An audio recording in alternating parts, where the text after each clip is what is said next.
اجازه نص السنه واخر السنه. طبعا عشان كنا بنلعب كتير جدا، كنا في اجازه نص السنه بنروح نلعب في الجنينه اللي على المحطه.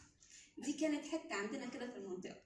كنا بنروح بعد الظهر في الشمس والدفا مع صحابنا ومامهاتنا، وناخد اكل وفشار وناكل كتير.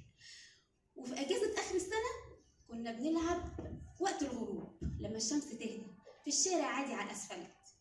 كنا بنلعب العاب كتير قوي، اولى، صلح او سلطح في روايه اخرى، او استغمايه. بس انا بقى ما كنتش بستنى كل الالعاب دي، انا كنت بستنى العجله، بموت في العجل. ده معناه طبعا ان انا كنت باخد عجلتي وانزل اسوقها. عمري ما كان عندي عجل، رغم ان انا لما طلبت الاتاري جالي، ولما طلبت الكمبيوتر برضه جالي. معرفش كانت ايه مشكله بابايا مع العجل، يمكن عشان هو كان مثلا مش موجود اغلب الوقت او بيسافر، فما كانش هيقضي معايا وقت بيها. معرفش، لغايه دلوقتي معرفش.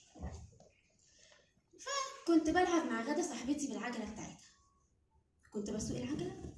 لا برضه معرفتش اسوق العجله، كانت بتاخدني وراها، فكنت بقع ورجلي تتخرشم والبنطلون يتقطع. فساعات كان عمو حسين بابا غاده يعلمني ان انا اركب، فكنت برضه بقع والعيال تضحك عليا. وفضلت كده لغايه ما وصلت 6 ابتدائي، لغايه ما بابا وماما قالوا لي خلاص يا ياسمين بقى انت كبرتي على لعب الشارع ده، ما بقاش في عجله. بس فضلت العجله في قلبي، كل ما اشوف حد بيسوقها قلبي يرفرف، يوصلني شعور سعاده وانطلاق وحريه، يفضل ملازمني لغايه ما اللي سايق ده يمشي من قدامي. كبرت واشتغلت وقررت احقق حلم الطفوله، انا هروح اتعلم اركب العجل.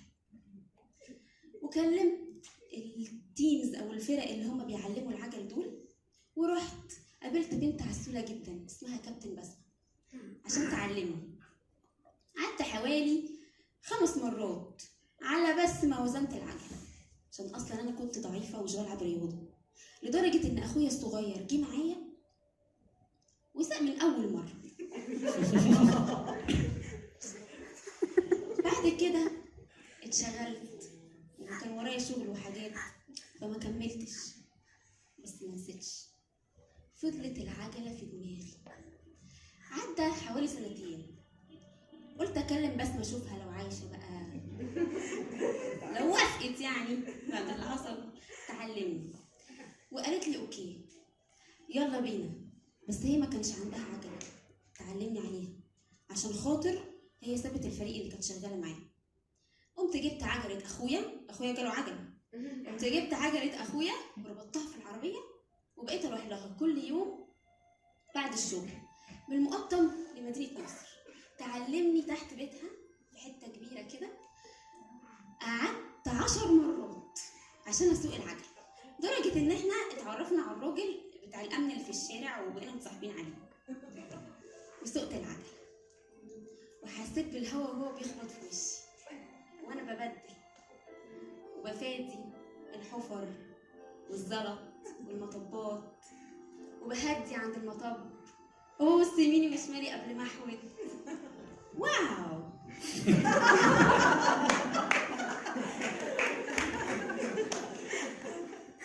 ده انا كمان سقت في شوارع اول مره امشي فيها، طالع ونازل. كنت عايشه احلى ايام حياتي وانا سايقه العجله. بعد كده رجلي بدات توجعني، ركبي والانكل، خصوصا ان انا في الفتره دي كنت بشتغل مع الاطفال كتير. رحت كشفت وعملت تحاليل، الدكتور قال لي ان انا عندي التهاب في المفاصل، وان العجله هي التمرين الوحيد اللي انا ما بقاش ينفع اعمله. ساعتها سالت نفسي، هو انا لو كنت استنيت سنه بس ما كنتش هسوق العجله خالص؟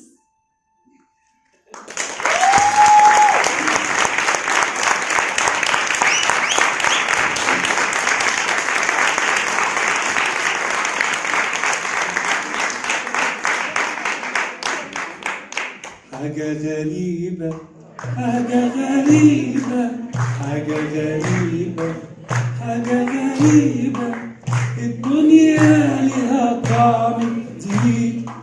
حاجة غريبة حاجة غريبة، أنا حاسس إن ده يوم عيد، وأنا حاسة الدنيا فرحانة مليانة من سعادة.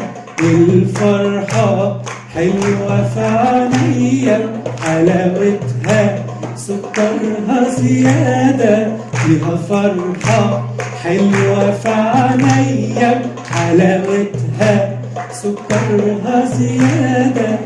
انت عارف ليه؟ قولي انتي ليه؟